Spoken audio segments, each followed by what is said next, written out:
Hello everyone, कैसे हैं सब लोग। Welcome back to the channel. And हम कर रहे हैं सॉल्यूशन चैप्टर ग्रेड 12 सीबीएसई। और उसमें लास्ट टाइम बेटा हमने किया था positive and negative deviation, Raoult's law के जो नॉन आइडियल सोल्यूशन पे कैसे ओबे होना है, कैसे करना है, ओबे होता है कि नहीं होता है, ये सब चीजें हमने पढ़ी। फिजियोट्रोपिक सोल्यूशन पढ़े। आज हम पढ़ेंगे कॉलिगेटिव प्रॉपर्टीज के बारे में, लेकिन उससे पहले एक रिक्वेस्ट कि हमारे चैनल को सब्सक्राइब करें और वीडियोस को लाइक एंड शेयर करें। और अगर आपका कोई डाउट है तो उसको कमेंट बॉक्स में लिखें, will get back to you as soon as possible. तो स्टार्ट करते हैं बच्चा लोग कॉलिगेटिव प्रॉपर्टीज से। तो कॉलिगेटिव प्रॉपर्टीज होती क्या है बेटा? कॉलिगेटिव प्रॉपर्टीज वो प्रॉपर्टीज होती हैं जो कि number of moles of solute पे डिपेंड करती हैं, नंबर ऑफ सॉल्यूट पार्टिकल्स पे डिपेंड करती हैं। तो number of moles of solute पे डिपेंड करने वाली जो प्रॉपर्टीज हैं उनको हम कॉलिगेटिव प्रॉपर्टीज कहते हैं। कॉलिगेटिव प्रॉपर्टीज को डेमोक्रेटिक प्रॉपर्टीज भी कहते हैं। और अगर आप कॉलिगेटिव प्रॉपर्टीज का डिक्शनरी मीनिंग देखेंगे तो कॉलिगेटिव प्रॉपर्टी का कॉलिगेटिव शब्द का जो डिक्शनरी मीनिंग है वो है जो आपस में रिलेटेड हो प्रॉपर्टीज। तो रिलेटेड प्रॉपर्टीज को हम कॉलिगेटिव प्रॉपर्टीज कहते हैं बेटा। अब पहली बार डेमोक्रेटिक प्रॉपर्टीज क्यों कहते हैं? डेमोक्रेटिक प्रॉपर्टीज इसलिए कहते हैं क्योंकि ये नंबर ऑफ मोल्स पे डिपेंड करती है, नेचर पे डिपेंड नहीं करती। जैसे डेमोक्रेसी में अगर आप वोट बैंक की बात करें तो वोट बैंक में मेल हो फीमेल हो कोई प्रॉब्लम नहीं है उसमें, लेकिन वोट काउंट होती है, नंबर ऑफ वोट्स काउंट होती हैं। तो इसीलिए ऐसा ही सिमिलर टू दिस यहां पे नंबर ऑफ मोल्स पे जो प्रॉपर्टी डिपेंड करे that is called as colligative property. Nature पे ये प्रॉपर्टीज डिपेंड नहीं करती हैं। सेकेंडली ये आपस में रिलेटेड प्रॉपर्टीज हैं। मैं आगे जाके एक्सप्लेन करूंगा कि अगर relative lowering in vapour pressure हो रहा है तो एलिवेशन इन बॉइलिंग पॉइंट कैसे होगा और डिप्रेशन इन फ्रीजिंग पॉइंट कैसे होगा और इसी के साथ ऑस्मोटिक प्रेशर पे कैसे इफेक्ट होगा। ठीक है, तो सबसे पहले कॉलिगेटिव प्रॉपर्टी हमारे पास है जो relative lowering in vapour pressure. Second colligative property है एलिवेशन इन बॉइलिंग पॉइंट। बच्चा इसमें ध्यान रखना बॉइलिंग पॉइंट कॉलिगेटिव प्रॉपर्टी नहीं है, क्योंकि बॉइलिंग पॉइंट ऑफ वाटर की मैं अगर बात करूं तो बॉइलिंग पॉइंट ऑफ वाटर जो है बेटा जी that is 100 degree Celsius. And वो चाहे 1 लीटर वाटर हो, चाहे 1000 लीटर वाटर हो, चाहे 2 लीटर वाटर हो, वो 100 डिग्री सेल्सियस ही रहता है। तो बॉइलिंग पॉइंट जो है वो अमाउंट पे डिपेंड नहीं कर रहा, वो नेचर पे डिपेंड करता है। तो बॉइलिंग पॉइंट जो है वो कॉलिगेटिव प्रॉपर्टी नहीं है। Elevation in boiling point colligative property है।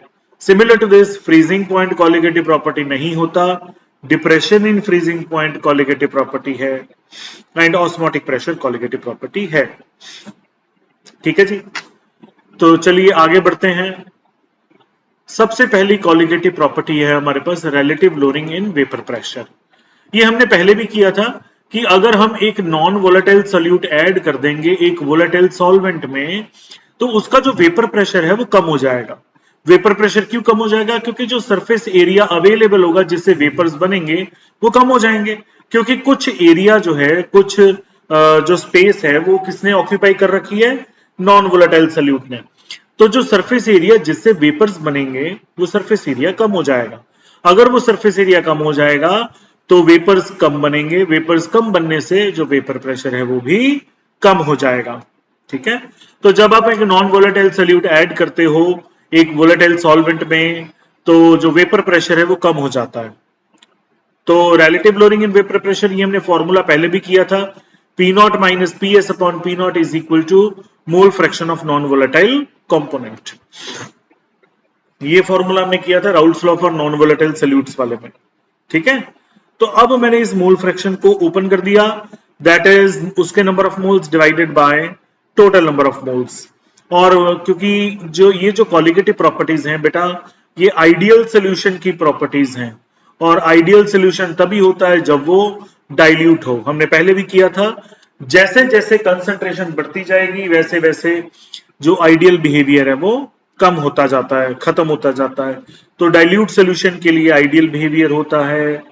तो जब सोल्यूशन वेरी डाइल्यूट होगा तो सॉल्यूट के नंबर ऑफ मोल्स को आप निग्लेक्ट कर सकते हो इन कंपैरिजन टू सॉल्वेंट के नंबर ऑफ मोल्स। तो इसको मैंने निग्लेक्ट कर दिया तो मेरे पास क्या आ गया? N solute divided by N solvent. और नंबर ऑफ मोल्स का फॉर्मूला होता है given weight upon molecular wait.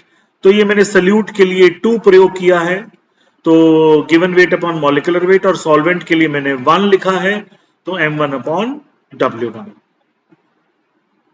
इस फॉर्मूला से आप molecular weight of non volatile component निकाल सकते हैं, दैट इज m2। ओके, तो ये हमारे पास relative lowering in vapour pressure का मैथमेटिकल एस्पेक्ट रहा है। अब हमारे पास numerical, the vapour pressure of solution of 5% non volatile organic substance at 373 Kelvin is 745 millimeter of mercury and calculate the molar mass of a solute। देखिए, सबसे पहली बात यहाँ पे 5% सोल्यूशन गिवन है। 5% सोल्यूशन का मतलब है कि सोल्यूट का जो वेट होगा बेटा वो 5 ग्राम होगा, और जो सॉल्वेंट होगा उसका वेट जो होगा 100 माइनस 5 दैट इज 95 ग्राम। मैंने आपको पहले भी बताया था कि मैं सोल्यूट को B लिखूंगा या 2 लिखूंगा, और सॉल्वेंट को हम A या 1 लिखेंगे। अब आपको पता है एट 373 केल्विन, बच्चों 373 kelvin is 100 degree Celsius, and 100 degree Celsius is boiling point of water. तो जो बॉइलिंग पॉइंट होता है वहां पे जो वेपर प्रेशर है वो किसके इक्वल हो जाता है, एटमॉस्फेरिक प्रेशर के इक्वल हो जाता है। तो यहाँ पे जो अगर मैं बात करूं P0A की, तो vapour pressure of pure water that will be equal to 1 atmosphere which is atmospheric pressure, and 1 atmosphere is equal to 760 millimeter of mercury। Solution का वेपर प्रेशर आपको गिवन है, एंड सोल्यूशन का वेपर प्रेशर है 745 millimetre of mercury. Formula लगाएंगे P naught minus P, P naught A minus P upon P naught A, it is equal to जो WB upon MB into MA upon WA। This implies P naught A is 760 minus 745 divided by 760, it is equal to given upon molecular mass into molecular mass of water is 18 and given weight of water is 95। ये हमारे पास solution given है। और याद रखेंगे अगर solvent आपको जैसे numerical में यहाँ पे सॉल्वेंट गिवन नहीं है तो मान के चलोगे कि वाटर ही है, तो यहां से बेटा जी मॉलिक्यूलर मास आप कैलकुलेट कर लेंगे, तो that will come out to be 48 gram per mole. Okay, I hope ये न्यूमेरिकल क्लियर है आपको, इजी था। ठीक है, नेक्स्ट न्यूमेरिकल की तरफ बढ़ते हैं। The vapour pressure of an aqueous solution, यहां पे तो चलो एक्वस सोल्यूशन गिवन ही है। The vapour pressure of an aqueous solution of cane sugar is this, how many grams of sugar are present in 100 gram of 1000 gram of water. तो यहां पे पहली बात तो ये कि वेपर प्रेशर ऑफ सोल्यूशन जो गिवन है that is 756 millimetre, and at 373 kelvin जो कि बॉइलिंग पॉइंट है वाटर का, तो P नॉट ए आ जाएगा बेटा जी 760 मिलीमीटर। ठीक है जी।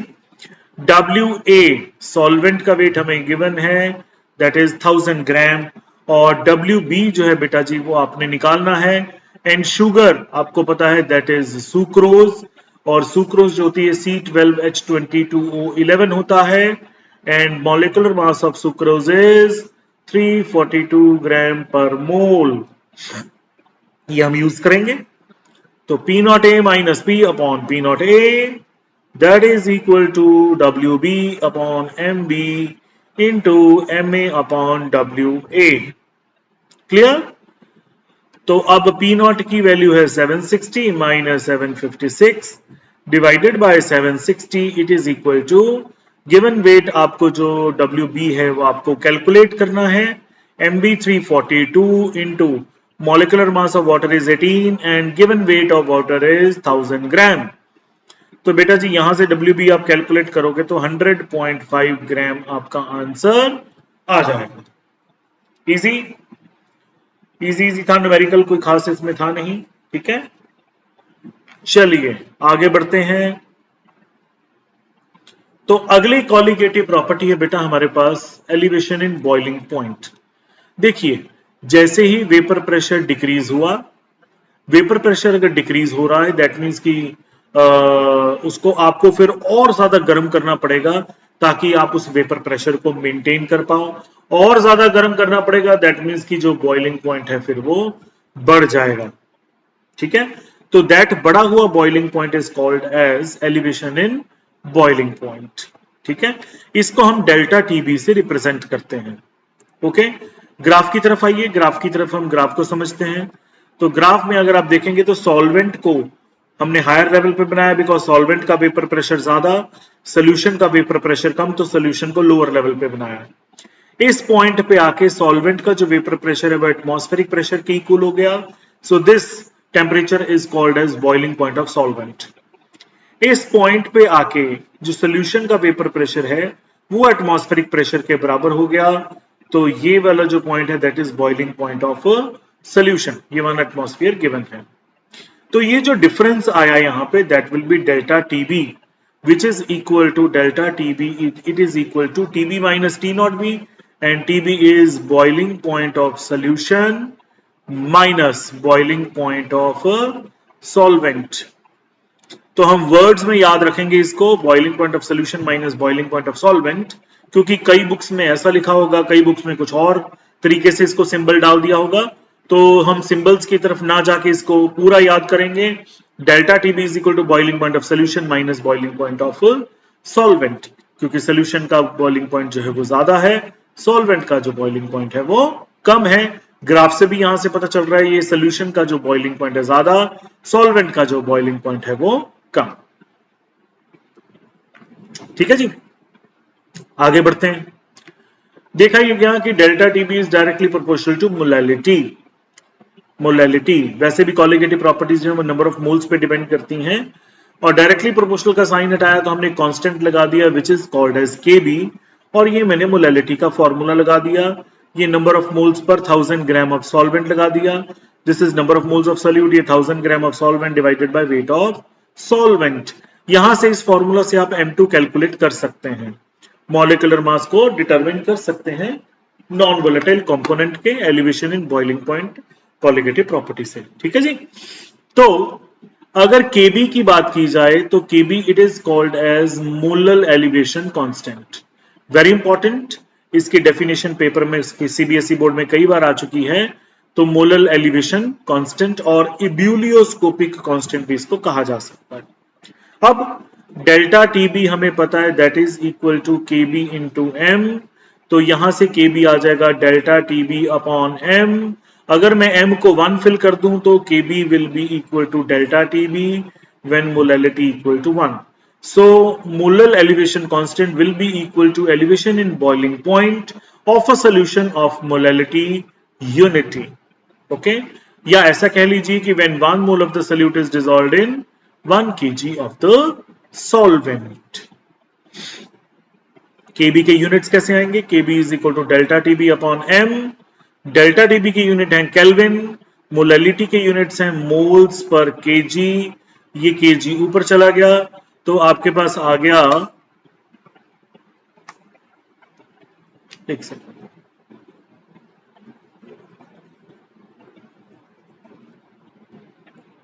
तो बेटा आपके पास आ जाएगा केल्विन किलोग्राम पर मोल, तो ये इसके यूनिट्स हो जाएंगे। सिंपली अगर आपने लिखना है तो केल्विन पर मोलल भी लिखा जा सकता है।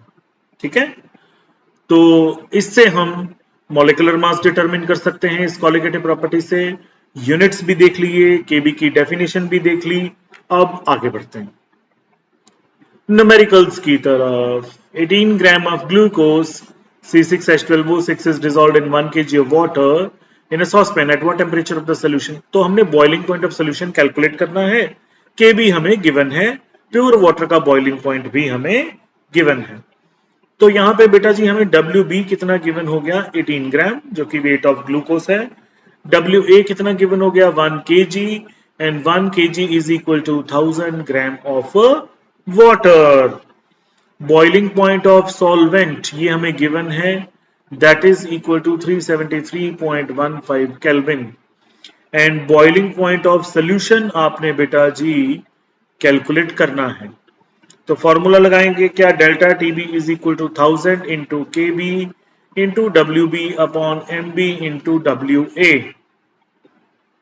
डेल्टा टीबी होता है boiling point of solution minus boiling point of solvent which is given to be this, it is equal to 1000 into KB की वैल्यू 0.52 आपको गिवन है, WB is 18 upon MB into WA। Glucose का जो molecular mass है बेटा जी that is 180। C6H12O6 का इसका आ जाएगा 12 into 6 दैट इज 72 और इसका आ जाएगा 1 into 12 that is 12 and 16 into 6 that is 96। आप कैलकुलेट करेंगे तो ये 180 आ जाएगा। यहां से आप boiling point of solution calculate कर लेंगे तो that will come out to be 373.202 kelvin. ठीक है जी, कैलकुलेशंस आप खुद करके देखें। Okay, basic math. चलिए आगे बढ़ते हैं। अगला न्यूमेरिकल है हमारे पास, एक सोल्यूशन है, सोल्यूशन में 0.5126 ग्राम ऑफ नेफ्थलीन है, 50 ग्राम ऑफ CCl4 में, तो बॉइलिंग पॉइंट एलिवेशन ये हो जाता है हमारे पास। तो सोल्यूशन अगर अननोन सोल्यूट की अगर बात करें कोई है तो उसमें एलिवेशन इन बॉइलिंग पॉइंट आपको अलग से गिवन है, मॉलिक्यूलर मास आपने अननोन सोल्यूट का कैलकुलेट करना है। देखिए यहाँ पे सॉल्वेंट जो है बेटा जी वो सेम है, अगर सॉल्वेंट सेम है तो वो Kb जो है वो सेम होगा, क्योंकि Kb जो होता है मोलर एलिवेशन कांस्टेंट वो सॉल्वेंट का होता है। ठीक है, तो वो सेम होगा दोनों जगह। ठीक है, तो हम Kb को ही इक्वेट कर देंगे। ठीक है, चलिए कैरी आउट करते हैं, वर्कआउट करते हैं न्यूमेरिकल पे। WB, ये मैं बात कर रहा हूं बेटा नेफ्थलीन के केस की। ठीक है, तो WB कितना गिवन है 0.5126 ग्राम और सॉल्वेंट तो CCl4 ही है, तो WA इज 50 ग्राम CCl4 का जो वेट गिवन है। दूसरी तरफ है मेरे पास अननोन सोल्यूट, अननोन सोल्यूट का जो गिवन वेट है वो है 0.6216 ग्राम और WA that is also given to be 50 gram, same weight given है CCl4 का। ठीक है जी, यहां पे डेल्टा टी भी आपको गिवन है 0.402 डिग्री सेल्सियस और यहां पे आपको डेल्टा टी भी गिवन है बेटा जी 0.647 डिग्री सेल्सियस। हम फॉर्मूला लगाएंगे डेल्टा टीबी का, that is equal to 1000 into Kb into Wb upon Mb into Wa। यहां पे Mb जो है बेटा जी नेफ्थलीन का वो 128 ग्राम पर मोल। ओके, नेफ्थलीन जो होती है बेटा जी नेफ्थलीन इज C10H8। ठीक है, मॉलिक्यूलर फॉर्मूला, तो 128 इसका molecular mass, delta TB is 0.402, it is equal to 1000 into Kb into Wb is 0.5126 divided by Mb जो है that is 128 into Wa is 50। तो यहां पे भी सेम लगाऊंगा delta TB it is equal, मैं डेल्टा टीबी सीधा लिख रहा हूं यहां पे 0.647 it is equal to 1000 into Kb into WB यहां पे गिवन है 0.6216 डिवाइडेड बाय MB जो है, MB आपने अननोन सोल्यूट का कैलकुलेट करना है इंटू WA इज 50। ठीक है, अब यहां से आप KB निकाल लीजिए, ये दोनों टर्म्स को हम डिवाइड कर देते हैं, तो डिवाइडिंग बोथ इक्वेशंस मेरे पास क्या आ जाएगा 0.402 divided by 0.647 it is equal to, बाकी सारी टर्म्स देखिए कट जाएगी, 1000 के साथ 1000, KB के साथ KB और 50 के साथ 50, तो that will come out to be 0.5126 एक divided by 0.6216 into MB and divided by 128। तो बेटा जी यहां से आप MB कैलकुलेट करेंगे तो that will come out to be 96.46 gram per mole. ठीक है जी, आई होप न्यूमेरिकल क्लियर होगा। अब आगे बढ़ते हैं अगली कॉलिगेटिव प्रॉपर्टी की तरफ and that is depression in freezing point. तो डिप्रेशन इन फ्रीजिंग पॉइंट जो कॉलिगेटिव प्रॉपर्टी है बेटा देखिए, अगर वेपर प्रेशर डिक्रीज होगा, फ्रीजिंग पॉइंट वो टेम्परेचर होता है जहां पे vapour pressure of liquid and vapour are in equilibrium with each other. तो अगर वेपर प्रेशर कम हो जाएगा, तो वेपर प्रेशर कम हो जाएगा तो हमें और ज्यादा ठंडा करना पड़ेगा, sorry vapour pressure of liquid and solid are in equilibrium, I am sorry, यहाँ पे डेफिनेशन क्लियर कर लें कि फ्रीजिंग पॉइंट वो टेम्परेचर है जहां पे vapour pressure of liquid and solid state are in equilibrium with each other. तो अगर हम वेपर प्रेशर की बात करें, अगर वेपर प्रेशर कम हो जाएगा तो आपको उस सोल्यूशन को और ज्यादा ठंडा करना पड़ेगा ताकि वो फ्रीज कर पाए। आप एक सिंपल सा एक्सपेरिमेंट घर में भी कर सकते हैं। प्योर वाटर को फ्रीज करिए, आप देखेंगे कितने टेम्परेचर पे फ्रीज होता है। सेम टेम्परेचर पे ही आप उसको रख दीजिए एक सोल्यूशन को जिसमें आपने नमक डिसॉल्व किया है वाटर में। आप देखेंगे कि जिसमें जो सॉल्ट आपने डिसॉल्व किया हुआ है वो जल्दी फ्रीज नहीं करता, जो प्योर सॉल्वेंट वाला होगा, प्योर वाटर वाला होगा, वो जल्दी फ्रीज कर जाएगा। और नमक वाले पानी को फ्रीज करने के लिए आपको ज्यादा ठंडा करना पड़ेगा उसको, तो ज्यादा ठंडा करना पड़ेगा। दैट मींस की जो फ्रीजिंग पॉइंट है उसका 0 से भी कम हो जाएगा, तो there will be a depression in freezing point. So ये भी उसी के साथ रिलेटेड प्रॉपर्टी है, hence it is also a colligative property. बढ़ते हैं ग्राफ की तरफ। तो यहां पे मैंने सॉल्वेंट का बनाया है वेपर प्रेशर। वेपर प्रेशर, ये फ्रोजन सॉल्वेंट, ये लिक्विड सॉल्वेंट है। ये वेपर प्रेशर कर्व में हमने लिक्विड सॉल्वेंट शो किया है। लिक्विड सॉल्वेंट का वेपर प्रेशर ज्यादा है, सोल्यूशन का वेपर प्रेशर कम है, तो लिक्विड सॉल्वेंट को ऊपर बनाया है, सोल्यूशन को नीचे। इस पॉइंट पे आके सॉल्वेंट जो है वो फ्रीज करना स्टार्ट करेगा। So this is freezing point of solvent. ये फ्रोजन सॉल्वेंट की वेपर प्रेशर कर्व बनाई है। इस पॉइंट पे आके सोल्यूशन फ्रीज करना स्टार्ट करेगा। So this is freezing point of solution. और इन दोनों का जो गैप है that will be delta TF which is called as depression in freezing point. जैसा कि मैंने आपको पहले भी बताया, हम वर्ड्स में लिखेंगे delta TF it is equal to, ये है T naught F that is pure solvent का फ्रीजिंग पॉइंट, और यहां पे सोल्यूशन का, आप ग्राफ से भी देख सकते हैं सोल्यूशन का फ्रीजिंग पॉइंट कम है, तो delta TF will be freezing point of solvent minus freezing point of solution. ठीक है जी। तो डेल्टा टीएफ क्या आ जाएगा, freezing point of solvent minus freezing point of solution. ध्यान से देखेंगे सब कुछ वही है, बस इसमें फर्क इतना है, डेल्टा टीबी जब हम निकालते हैं तो उसमें boiling point of solution minus boiling point of solvent करते हैं। अगर डेल्टा टीएफ निकालना है तो उसमें freezing point of solvent minus freezing point of solution करेंगे। ओके, मैथमेटिकल ट्रीटमेंट सेम वैसे का वैसा ही है। Delta TF is directly proportional to molality, directly proportional का साइन हटाया केएफ जो कि कांस्टेंट आ गया, फिर वही इक्वेशन बन गई हमारे पास।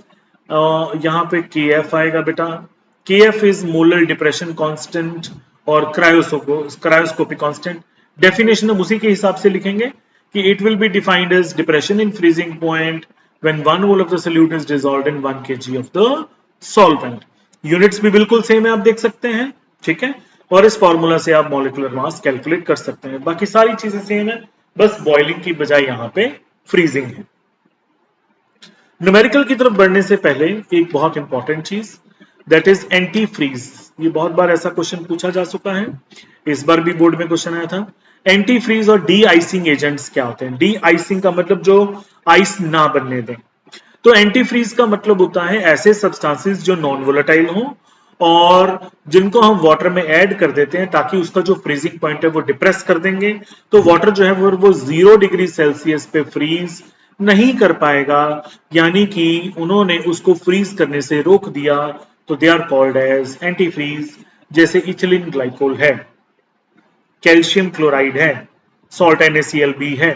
तो पेपर में क्वेश्चन आता है why calcium chloride is used to clear snow from roads on hill stations. ये इस बार भी बोर्ड में सीबीएसई बोर्ड में क्वेश्चन आया है। तो कैल्शियम क्लोराइड सॉल्ट को क्यों यूज किया? Because calcium chloride non volatile है, तो ये वाटर के फ्रीजिंग पॉइंट को डिप्रेस कर देगा, आइस के मेल्टिंग पॉइंट को डिप्रेस कर देगा, तो आइस कम टेम्परेचर पे ही मेल्ट करना स्टार्ट कर देगी, 0 से भी कम टेम्परेचर पे मेल्ट करना स्टार्ट कर देगी, और अगर वो मेल्ट कर गई तो रोड्स जो हैं वो क्लियर हो जाएंगे। इसीलिए सॉल्ट को यूज किया जाता है to clear snow from roads. बढ़ते हैं न्यूमेरिकल की तरफ। न्यूमेरिकल में बेटा सबसे पहले हमारे पास है एक्वा सोल्यूशन, ऑर्गेनिक कंपाउंड का, जिसमें 0.6 gram of it is dissolved in 21.7 gram of water, और सोल्यूशन का फ्रीजिंग पॉइंट आपको गिवन है, केएफ की वैल्यू गिवन है, और प्योर वाटर का भी फ्रीजिंग पॉइंट गिवन है, तो मॉलिक्यूलर मास आपने डिटरमिन करना है। वेरी सिंपल क्वेश्चन, सारी टर्म्स गिवन है, लिख लेंगे। Weight of solute is 0.6 gram, weight of solvent is 21.7 gram, or delta TF it is equal to freezing point of solvent minus freezing point of solution. बेटा जी आ जाएगा 0.813 kelvin. तो delta TF it is equal to 1000 into KF into WB upon MB into WA. Delta TF is 0.813, 1000 into KF जो आपको given है 1.86 given है, WB 0.6, MB you have to calculate into WA 21.7. बेटा इस equation को solve करेंगे तो molecular mass आ जाएगा 63.26 ग्राम पर मोल. इजी इजी सिंपल न्यूमेरिकल की जो वैल्यूज थी वो हमने फॉर्मूला में फिल करनी थी और न्यूमेरिकल जो है वो सॉल्व हो जाएगा. ठीक है जी.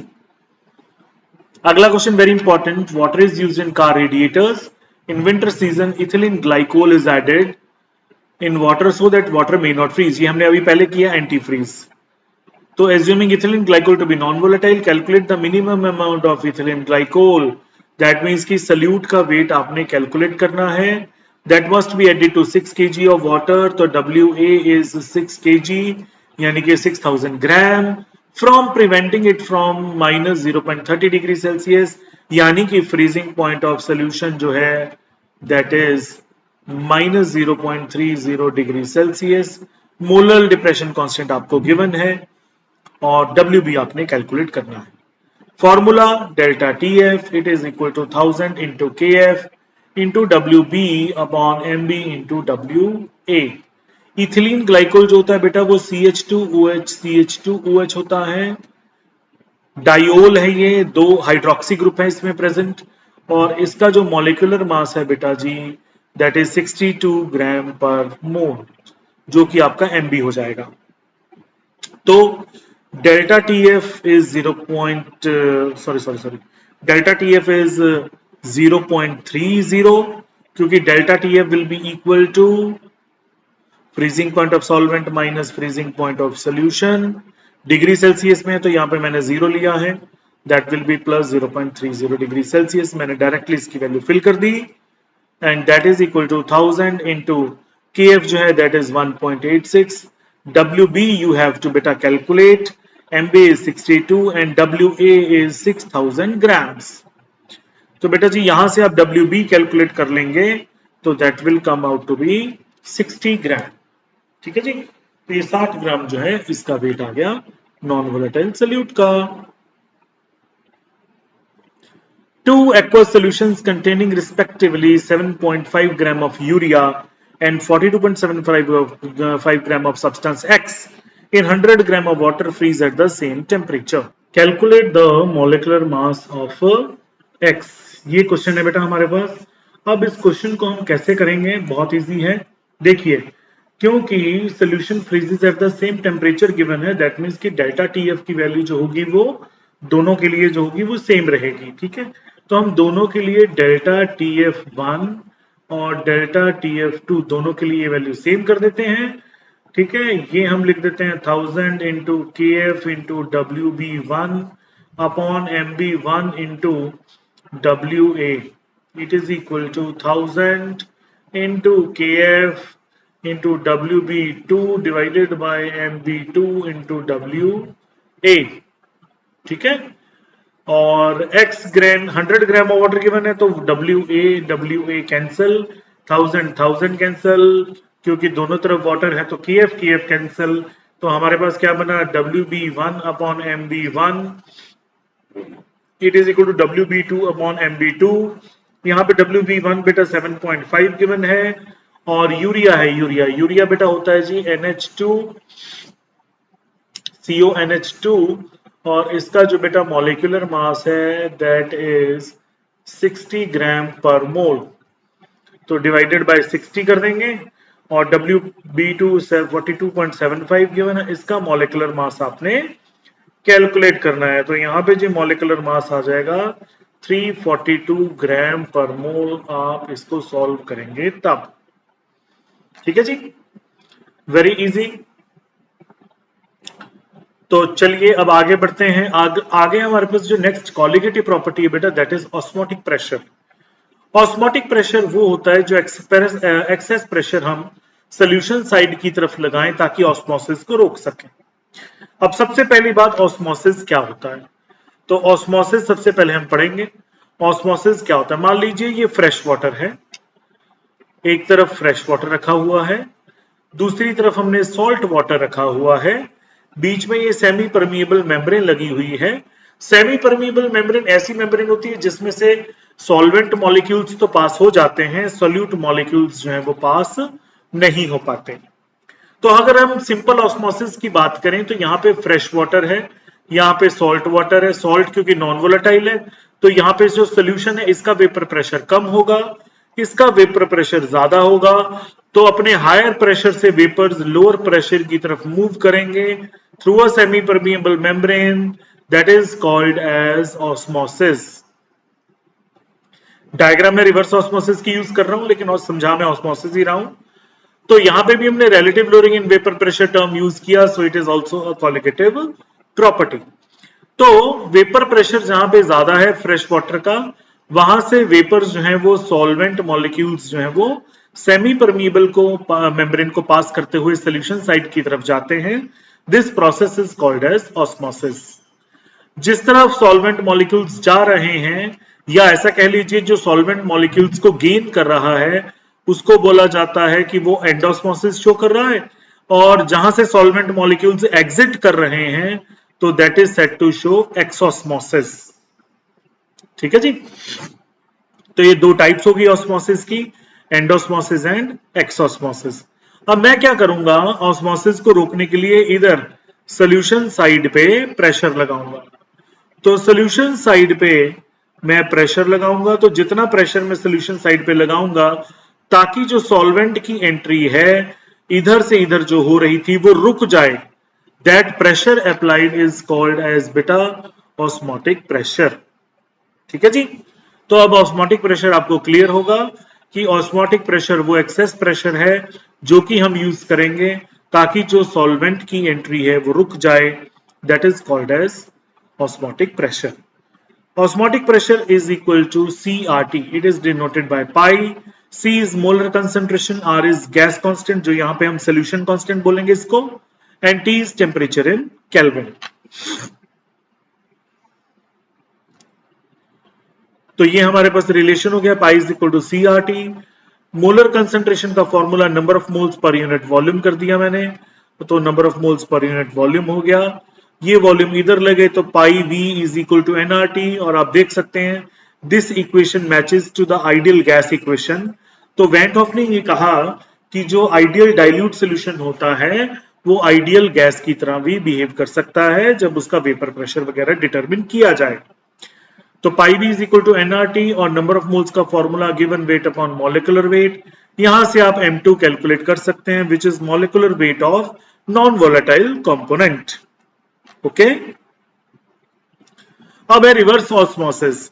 रिवर्स ऑस्मोसिस क्या है? जब मैंने यहां पे प्रेशर और ज्यादा बेटा अप्लाई कर दिया, इस साइड पे मैंने प्रेशर और ज्यादा अप्लाई कर दिया, तो फिर रिवर्स एंट्री होनी शुरू हो जाएगी सॉल्वेंट मॉलिक्यूल्स की, that will be called as reverse osmosis. इसकी जो एप्लीकेशंस हैं इस साल भी बोर्ड में पूछी गई हैं, एंड एप्लीकेशन इसकी है desalination of sea water. Sea water में से, समुद्र के पानी में से नमक को अलग किया जाता है।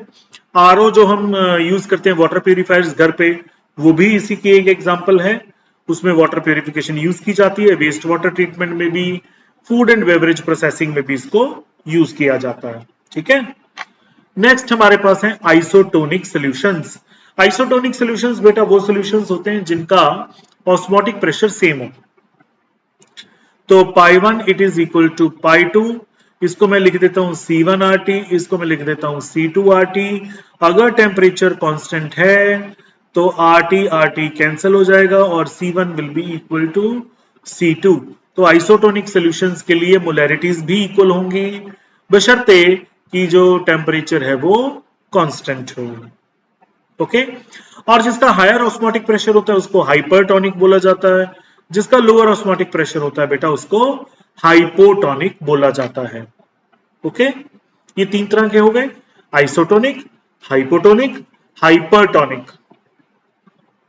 अब एग्जाम्पल है ऑस्मोसिस की, वेरी इंपॉर्टेंट, इसमें मैं आपको एक्सप्लेन करता हूं चीजों को। देखिए ये आरबीसी शो किए गए हैं, ठीक है, ब्लड सेल्स शो किए गए हैं और नॉर्मल ब्लड सेल्स हैं।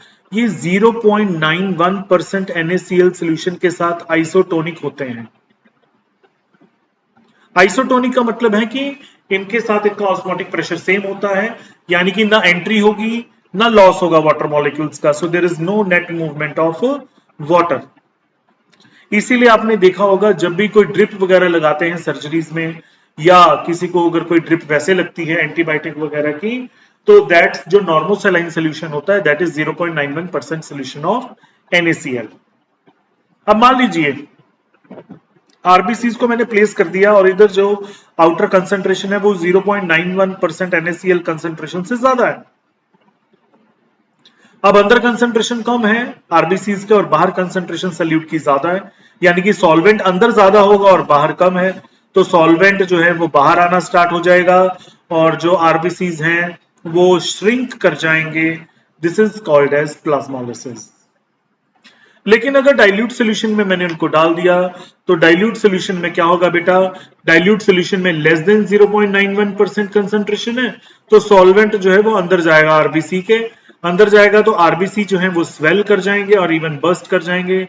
This is called as hemolysis, ठीक है। तो ये नॉर्मल प्रैक्टिकल डेली लाइफ की एग्जांपल है ऑस्मोसिस की। अगला जो क्वेश्चन है वो ये कि कौन सी कॉलिगेटिव प्रॉपर्टी ऐसी है जिसको हम यूज करते हैं to determine the molecular mass of proteins and polymers. क्योंकि प्रोटीन्स और पॉलीमर्स बायोमॉलिक्यूल्स, मैक्रोमॉलिक्यूल्स हैं, इनका मॉलिक्यूलर मास काफी ज्यादा है, तो कौन सी कॉलिगेटिव प्रॉपर्टी यूज करेंगे बेटा, ऑस्मोटिक प्रेशर।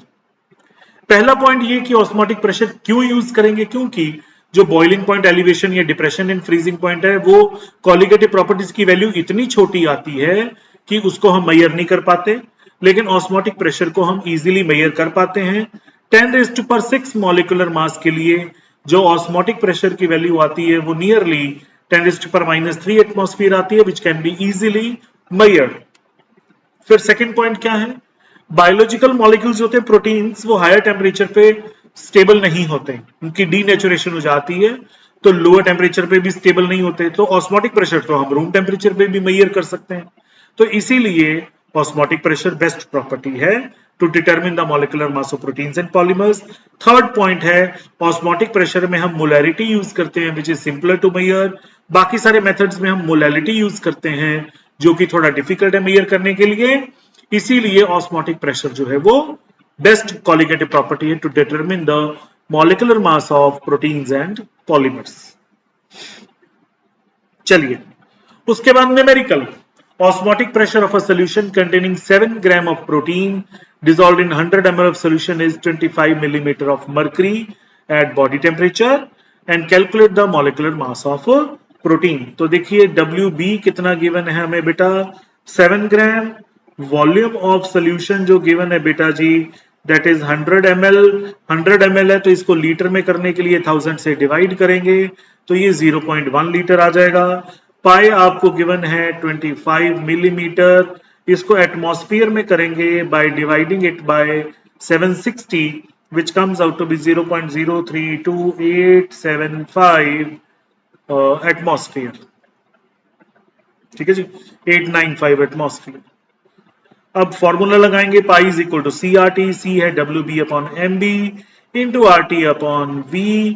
तो पाई आपको गिवन है 0.032 895, it is equal to WB is 7, MB you have to calculate, R की वैल्यू 0.0821। बेटा R गैस कांस्टेंट होता है, यहाँ पे इसको सोल्यूशन कांस्टेंट बोलेंगे, इसकी वैल्यू आप याद रखेंगे 0.0821 लीटर एटमॉस्फेयर पर केल्विन पर मोल।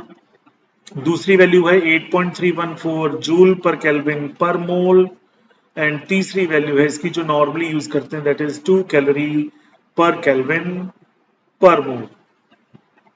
तो यहां पे लीटर एटमॉस्फेयर की बात कर रहे हैं, हमने ये वाली वैल्यू उठा ली। Temperature is given to be 310।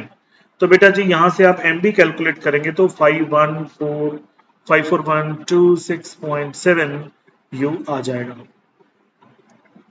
ठीक है जी, सिंपल, बस वैल्यूज फिल करनी सी, थोड़ी सी यूनिट्स को चेंज करके। नेक्स्ट हमारे पास क्वेश्चन है कि 10.2 ग्राम ऑफ ग्लिसरीन है पर litre of solution is found to be isotonic with 2% solution of glucose, calculate the molecular mass of glycerine. तो सोल्यूशन में WB जो है वो हमारे पास हो गया 10.2 ग्राम, ठीक है जी, और वॉल्यूम जो हो गया दैट इज 1 लीटर, हमें गिवन है, ऑलरेडी गिवन है। तो अगर मैं ग्लिसरीन की बात करूं, इधर मैं ग्लिसरीन नोट करूंगा, इधर मान लीजिए मैं ग्लूकोज नोट कर रहा हूं, तो पाई ग्लिसरीन आ जाएगा हमारे पास WB upon MB into RT upon V। ऐसे ही पाई ग्लूकोज आ जाएगा WB upon MB into RT upon V। अब वैल्यूज फिल करेंगे, ठीक है, ऑस्मोटिक प्रेशर वगैरह में सेम गिवन ही है, लेकिन थोड़ी सी वैल्यूज फिल कर लेते हैं। पाई ग्लिसरीन WB हमें गिवन है 10.2 divided by MB RT upon V, ऐसे ही रहने देते हैं क्योंकि ये तीनों टर्म्स जो है बेटा वो कांस्टेंट हैं। ठीक है जी, अब पाई ग्लूकोज जो है that is also equal to WB glucose का 2 ग्राम हमें गिवन है, MB is 180 into RT upon V is nearly 100 जो मिलीलीटर है, 2% का मतलब है 2% वेट बाय वॉल्यूम। तो वॉल्यूम ऑफ सोल्यूशन जो होगा बेटा वो 100 ml गिवन है, और 100 ml को लीटर में करने के लिए आपको 1000 से उसको डिवाइड करना पड़ेगा, तो ये 0.1 लीटर आ जाएगा। ठीक है जी, तो यहां पे मैं 0.1 लीटर लिख देता हूं। अब क्योंकि आइसोटोनिक सॉल्यूशंस हैं तो दोनों का जो ऑस्मोटिक प्रेशर है वो सेम है, तो वैल्यूज फिल करेंगे तो सब वैल्यूज कुछ कांट छांट के हमारे पास कुछ ऐसे आ जाएंगी वैल्यूज, 2/180 इंटू 1/0.1। यहां से बेटा जी आप MB कैलकुलेट कर लेंगे तो 91.9 U आंसर आ जाएगा। ठीक है जी, सो ये हमारा जो है कॉलिगेटिव प्रॉपर्टीज का टॉपिक जो है बेटा वो क्लोज हो गया। एबनॉर्मल मॉलिक्यूलर मास का जो टॉपिक है बेटा वो हम नेक्स्ट क्लास में करेंगे। टिल देन बाय बाय, खुश रहिए, बहुत बहुत पढ़िए, एंड हमारे चैनल को सब्सक्राइब करना ना भूलें, लाइक एंड शेयर करिए वीडियोस को, और अगर आपके कोई भी डाउट है तो कमेंट बॉक्स में आप कमेंट करिए।